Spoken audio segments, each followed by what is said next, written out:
I have a lovely niece who's afraid you'll find something scandalous, but actually, I'm afraid you won't.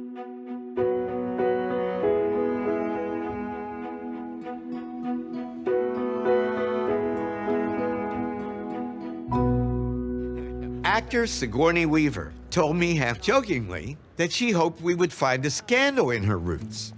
As the old saying goes, be careful what you wish for. Moving back 3 generations on our mother's family tree, we came to Josiah and Barbara Hunt. Josiah and Barbara are Sigourney's great-great-grandparents.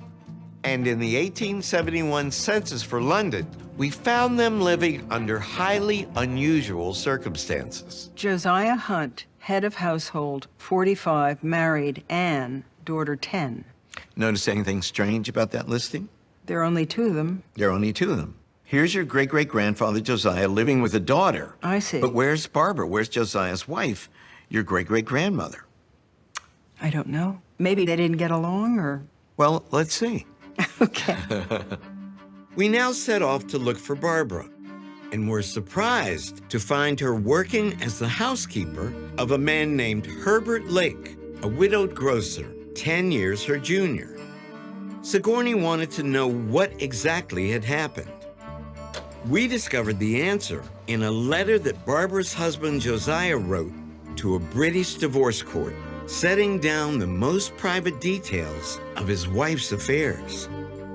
I have been informed and believe that from about the month of May, 1870, until about the month of May, 1873, the said Barbara Ann Hunt lived and cohabited with Herbert R. Lake and habitually committed adultery with him. In or about the month of May, 1873, the said Barbara Ann Hunt had a miscarriage in consequence of her adulterous cohabitation. Who do you empathize with in this? Definitely Barbara Ann. Definitely Barbara Ann ran off with a younger man. Josiah doesn't sound like a lot of fun. No, no, it sounds like old stick in the mud. He sounds very punitive. Sadly, Barbara would pay a high price to escape Josiah.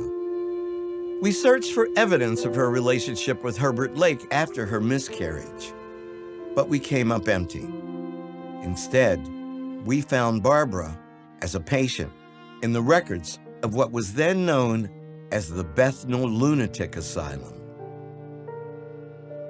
Oh dear. Barbara Ann Hunt, date of admission, October 21st. Oh, I'm so sorry. So that was the year after she had the miscarriage. You got it. Which can sometimes really be very, very, very disturbing. You are absolutely correct. 1 year after her miscarriage, your great-great-grandmother Barbara was institutionalized, and she spent the rest of her life institutionalized. She Wow. died in that asylum. You can imagine a woman giving up her family, going off with a younger man, and thinking this child will cement this relationship. Mm-hmm. Maybe when the divorce comes through, we'll be married and we'll get to start our life with this new child. And if you lost that child and you weren't married, I think it would sort of be like a judgment against you. What a tragedy. There was one note of hope within this story. Barbara's son, Edgar, Sigourney's great-grandfather, would grow up to become a doctor, and perhaps inspired by his mother's ordeal, would end up serving in an asylum that was noted for its progressive treatment of mental health. You know, to find that direct link and get an inkling of what it was based on emotionally is so moving. You know, even though what happened to her was tragic, he somehow made good come out of it. Yeah. Gosh.